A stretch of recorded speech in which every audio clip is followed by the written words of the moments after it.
સુરતમાં સોમવારે પડેલા ધોધમાર વરસાદે શહેરના માર્ગો પાણી કરી નાખ્યા છે. તો ભારે વરસાદને લઈને અનેક જગ્યાએ ઝાડ પડવાના અને પાણીના ભરાવાના બનાવો સામે આવ્યા હતા. તો સુરતના રાંદેર વિસ્તારમાં હચમચાવતી ઘટના બની હતી. તેમાં રાંદેરના સુજાત ખાન સ્ટ્રીટમાં કરંટ લાગતા 2 લોકોના કરુણ મોત નિપજવા પામ્યા હતા. તેથી મકાન માલિક સામે એક મૃતકની પત્નીએ ગંભીર આક્ષેપો પણ કર્યા છે. સુરત શહેરમાં ધોધમાર પડેલા વરસાદને લઈને અનેક જગ્યાઓ પર પાણી ભરાવાની સાથે ઝાડ પડવાની ઘટના પણ બની હતી. ત્યારે રાંદેર વિસ્તારમાં એક કરુણાંતિકા વરસાદમાં સર્જાય છે.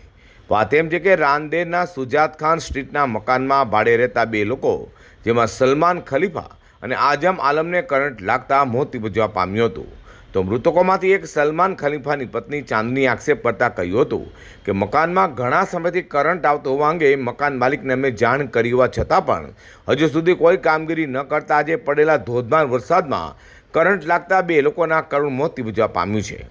બીજી તરફ ડૉક્ટરે જણાવ્યું હતું કે 2 લોકોને રિક્ષામાં હોસ્પિટલ લાવવામાં આવ્યા હતા. જોકે સારવાર મળે તે પહેલાં તેઓનું મોત નિપજવા પામ્યું હતું. લોકો પહેલાં વીજળી પડતા મોત થયાનું કહેતા હતા. જોકે કેટલાક લોકોએ કરંટથી મોત થયાનું જણાવતા પોલીસને અમે જાણ કરી હતી. હાલ પીએમ રિપોર્ટમાં જ બંનેના મોતનું સાચું કારણ સામે આવશે તેમ જણાવ્યું છે.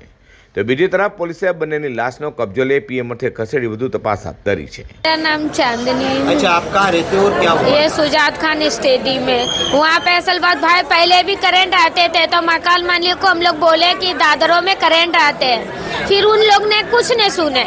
फिर आज बारिश हुई ना भैया, आज बारिश हुई ना तो वो पहले जो झाड़ियाँ ना पहले गिर गए, उसको बचाने में मेरे आदमी रो रहे थे कि बचाओ बचाओ। कितने टाइम से लेकिन करंट आता है?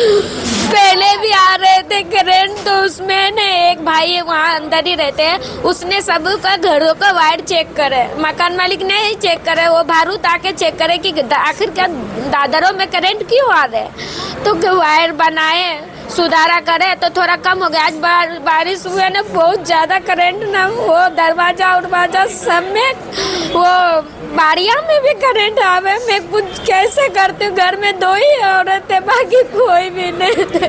સુરતમાં ચોમાસાની શરૂઆતમાં ધોધમાર વરસાદ પડ્યો હોય જેને લઈને અનેક જગ્યાઓ પર ઝાડ પડવા સહિતની દુર્ઘટનાઓ બની હતી. જોકે રાંદેરમાં કરંટ લાગવાથી બનેલી ઘટના લઈને હાલ તો મૃતકના પરિવારજનો પર આભ તૂટી પડ્યું છે.